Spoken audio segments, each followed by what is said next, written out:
Before winter break, the new transfer student kept accidentally running into my childhood sweetheart. First, she'd twist her ankle. Then, she just couldn't understand the homework. But my childhood sweetheart, Roman, is a possessive, unhinged germaphobe. So when the new girl, in front of me, hiked her skirt up and pretended to fall into his arms, Roman just stepped back. He watched her crash into the swimming pool and start to flail. "If you don't want to live," he said, his voice cold, "dying is always an option." My childhood sweetheart, Roman, is a germaphobe and dangerously possessive. He can't stand anyone touching him, except me. At his worst, he'd flinch if his own parents got too close. I'm the only leash that can hold this mad dog. In 8th grade, as the housekeeper's daughter, I was sent to the same elite prep school as the young master. On the first day, I was walking past the gym in my school uniform skirt. Some idiot whistled at me. Roman grabbed a metal chair and threw it at his head. Even at a prep school filled with entitled brats, Roman was on another level. He was red-eyed, a total psycho, ready to fight the entire lacrosse team. But I just stood there. I said his name, just once. He froze. The psycho vanished. He just turned and looked at me, his expression wounded. Mad dog to good dog, just like that. That day, the rumor that the unhinged school prince had been tamed spread across the entire campus.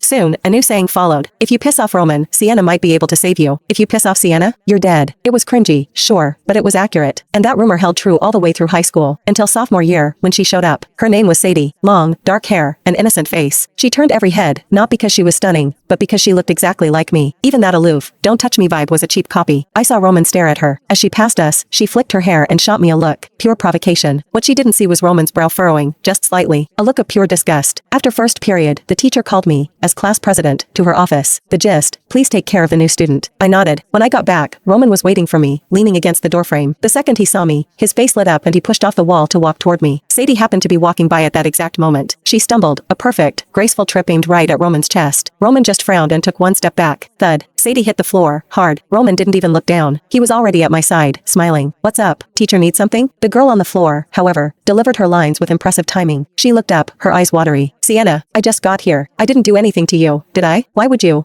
do that?" She looked so fragile, all damsel in distress. The few kids in the hall looked over. She thought she'd won. She didn't get it. This is our school. They weren't looking at her with pity. They were watching a train wreck. I'm known for being nice. I'm the class president. I don't use the mad dog to bite people just because they're annoying. But Roman stepped next to me, his whole body tense, radiating "don't touch her" energy. The air in the hallway got cold. People backed away. Before the psycho could fully emerge, I grabbed his hand. "Let's go," I said. "She clearly doesn't need help." Instantly, the tension snapped. The only thing in Roman's world was our joined hands. The school gives us a 2-hour lunch break, so most students go back to their dorms for a nap. I had to run back to grab a textbook. I passed the courtyard behind the cafeteria and heard voices. Then I heard my name. "Sienna is such a bitch. She's always in the way. You need to figure out a way to get rid of her." I looked. It was Sadie, sitting on a bench, eating from a lunchbox. She was completely alone. Then I heard another voice.